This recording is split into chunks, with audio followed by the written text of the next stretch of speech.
राजा विक्रमादित्य विद्वान, साहसी, दानवीर एवं न्यायप्रिय राजा थे। एक दिन उनके दरबार में दो व्यक्ति आए। प्रणाम महाराज, हमने आपका बहुत नाम सुना है, इसलिए हम दोनों आपके पास सही न्याय की इच्छा से आए हैं। आप कारण बताइए, आप दोनों के बीच उचित न्याय ही किया जाएगा। महाराज, हम दोनों में कुछ दिनों से ये विवाद चल रहा है कि कर्म बड़ा है या किस्मत। मैं कहता हूं कि कर्म बड़ा है और ये कहता है कि किस्मत। अब आप ही इसका उत्तर बताइए और न्याय कीजिए। दोनों व्यक्तियों की बात को सुनकर राजा विक्रमादित्य सोच में पड़ जाते हैं और वो उन दोनों व्यक्तियों से कहते हैं, आप दोनों के इस प्रश्न का उत्तर देने के लिए मुझे समय चाहिए। आपके इस प्रश्न का उत्तर मैं 6 माह के पश्चात दूंगा। आप मेरे पास 6 माह के पश्चात आना। ठीक है महाराज, हम आपसे ठीक 6 माह के पश्चात ही मिलेंगे। उन दोनों व्यक्तियों के जाने के पश्चात राजा विक्रमादित्य उलझन में पड़ जाते हैं और प्रश्न का उत्तर जानने के लिए उन्होंने मन में कुछ विचार किया और 6 माह के लिए राज्य का कार्यभार सेनापति को सौंपकर राजा विक्रमादित्य वेश बदलकर एक दूसरे नगर में पहुंचे। वहां राजा विक्रमादित्य को एक व्यापारी मिला। लगता है नगर में नए आए हो, पहले कभी देखा नहीं तुम्हें। मेरा नाम विक्रम है, मैं आज ही यहाँ आया हूँ। इस समय नौकरी की तलाश में जा रहा हूँ। अगर आपके पास कोई काम मिल जाए तो बड़ी मेहरबानी होगी। हाँ, एक सेवक की तो मुझे जरूरत है। तुम दिखने में भी अच्छे परिवार के ही लग रहे हो। अच्छा बताओ, अगर मैं तुम्हें नौकरी पर रख लूं तो कितना वेतन लोगे? प्रतिदिन की 1000 मुद्राएं। प्रतिदिन की 1000 मुद्राएं? आखिर तुम में ऐसा क्या गुण है जो तुम इतना अधिक वेतन मांग रहे हो? आप एक बार मुझे रखकर तो देखिए, आपको शिकायत का मौका नहीं दूंगा। मैं वो काम भी कर सकता हूं जो कोई दूसरा नहीं कर सकता। तुम्हारी बातों में आत्मविश्वास दिखाई पड़ता है। ऐसी बात है तो तुम्हारी नौकरी आज से ही पक्की हुई। व्यापारी राजा विक्रमादित्य को काम पर रख लेता है। दिन भर काम करने के पश्चात राजा विक्रमादित्य को 1000 मुद्राएं मिली। उनमें से आधी उन्होंने ब्राह्मणों को दे दी। बची मुद्राओं में से आधी गरीबों और भिखारियों में बांट दी। शेष में से कुछ साधु सन्यासियों को दे दी तथा कुछ अपने खाने पीने के लिए रख ली। राजा विक्रमादित्य अपनी थाली लेकर जब भोजन ग्रहण करने बैठे, तभी अचानक एक साधु महात्मा उनके पास आए। बेटा, बहुत भूखा हूँ, कुछ खाने को दे दो तो तुम्हारी अति कृपा होगी। हाँ महाराज, जरूर मिलेगा। ये लीजिए, आप ये भोजन ग्रहण कीजिए। खुश रहो बेटा, भगवान तुम्हारा भला करे। राजा विक्रमादित्य ने अपनी थाली साधु बाबा के आगे रख दी। साधु बाबा भोजन करके आशीर्वाद देकर चले गए, पर राजा को उस दिन भूखा ही रहना पड़ा। आज मेहनत की, पैसा भी कमाया, पर भोजन भाग्य में नहीं था, इसलिए नहीं मिला। हाँ, दूसरों की सहायता करने का पुण्य भाव सो मिल गया। अगर परिश्रम ही न करता तो न भोजन मिलता और न ही पुण्य। राजा विक्रमादित्य अभी ये सब सोच ही रहे थे कि तभी वो व्यापारी उनके पास आता है और उनसे कहता है, विक्रम, तुम अपना भी जरूरी सामान बांध लो। हमें समुद्र पार दूसरे देश की यात्रा पर जाना है और मैं चाहता हूँ कि तुम भी मेरे साथ ही चलो। ठीक है सेठ जी, जैसी आपकी आज्ञा। व्यापारी सेवक बने राजा व कुछ अन्य सेवकों के साथ विदेश यात्रा के लिए निकल पड़ा। एक दिन अचानक समुद्र में तूफान आ, जहाज डगमगाने लगा। सभी लोग घबरा गए। व्यापारी ने जहाज के चालक से लंगर डालकर जहाज को वहीं रोकने के लिए कहा। मुझे लगता है जहाज को यहीं रोक देना चाहिए, तूफान रुकने पर आगे चलेंगे। थोड़ी देर बाद तूफान थम गया।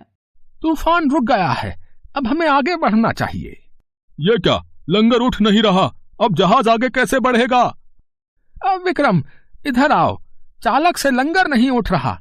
तुमने कहा कि तुम वो काम भी कर सकते हो जो दूसरा कोई न कर सके। अब इस संकट से सभी को बचाओ। आप घबराइए नहीं, मैं ये लंगर अभी उठा देता हूँ। राजा विक्रमादित्य जहाज के नीचे उतरे और पूरी ताकत से लंगर उठाया तो वह तुरंत ऊपर उठ गया। जहाज आगे बढ़ने लगा। राजा जहाज में चढ़ने लगे कि जहाज की लकड़ी टूटकर उनके हाथ में आ गई। तभी ऊंची लहर आई और वो जहाज राजा से दूर निकल गया। राजा टूटी लकड़ी के सहारे तैरने लगे। तभी जहाज डगमगाकर हिचकोले खाने लगा।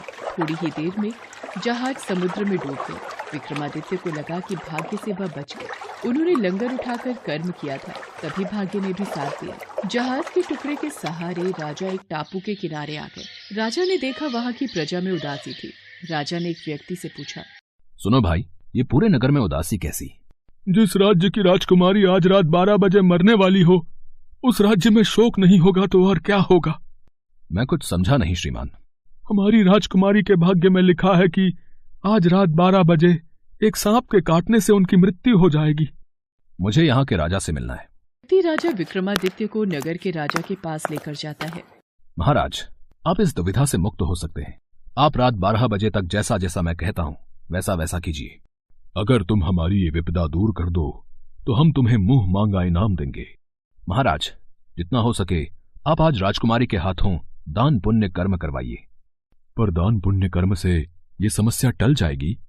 महाराज, दान पुण्य और अच्छे कर्म हमारा वर्तमान और भविष्य तय करते हैं। हमें भविष्य की चिंता में वर्तमान के कर्म नहीं छोड़ने चाहिए।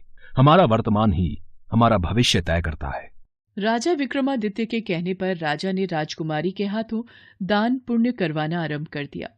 राजकुमारी सैनिकों के साथ नगर में हर व्यक्ति को दान में अनाज, कपड़े, धन, सभी सहायक वस्तुएं आदि बांट रही थी कि तभी राजकुमारी की नजर एक नेवले और सांप पर पड़ती। हे भगवान, लगता है आज ये नेवला इस सांप को मार ही डालेगा। सिपाही, इस सांप की जान बचाओ, नेवला इसे घायल कर देगा। सिपाहियों ने भाले दिखाकर उस नेवले को डरा दिया, जिससे वो सांप को छोड़कर भाग गया।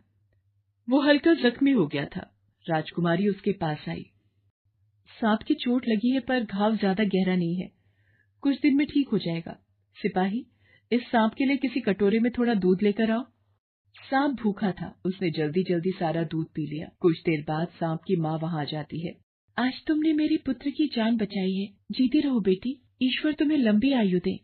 जैसे ही नागिन राजकुमारी को लंबी आयु का वरदान देती है, उसी समय राजा विक्रमादित्य महाराज के साथ वहां पहुंच जाते हैं। राजा विक्रमादित्य का प्रणाम स्वीकार कीजिए। आपने अनजाने में ही इस बच्ची को दीर्घायु का वरदान दे दिया, जो कि आज रात 12 बजे एक सांप के काटने से मरने वाली थी। शायद इसका भाग्य अच्छा है कि रात 12 बजे से पहले मेरे द्वारा वरदान मिलने से इसकी मृत्यु टल गई, तथा इसके भाग्य के साथ इसके अच्छे कर्मों ने भी इसका साथ दिया। तभी वहाँ वो सांप आ जाता है जिसके द्वारा राजकुमारी की मृत्यु लिखी थी। मेरी पत्नी सही कह रही है, हमारा जीवन भाग्य और कर्म दोनों पर ही निर्भर है। अब मैं इस बच्ची की जान नहीं लूंगा।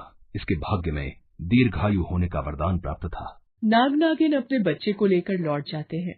आज आपके ही कारण मेरी पुत्री की जान बच गई। आप जरूर ही कोई भले मानस दिखाई पड़ते हैं। मुझे अपना परिचय दीजिए। मैं राजा विक्रमादित्य हूँ, जहाज डूबने के कारण। और फिर राजा विक्रमादित्य राजा को अपनी सारी कहानी बताता है। आप चिंता मत करो, हमारे पास एक जादू की घोड़ी है। वो उड़कर दुनिया के किसी भी कोने में जा सकती है। आप उस पर बैठकर समय से अपने देश लौट जाएंगे। और फिर राजा विक्रमादित्य जादुई घोड़ी पर सवार होकर अपने नगर में पहुंचते हैं। अगले दिन राजा विक्रमादित्य ने दोनों व्यक्तियों को महल में बुलाया। आपके प्रश्नों का उत्तर मुझे मिल गया है। भाग्य और कर्म दोनों ही साथ साथ चलते हैं। ये एक ही गाड़ी के दो पहिए हैं।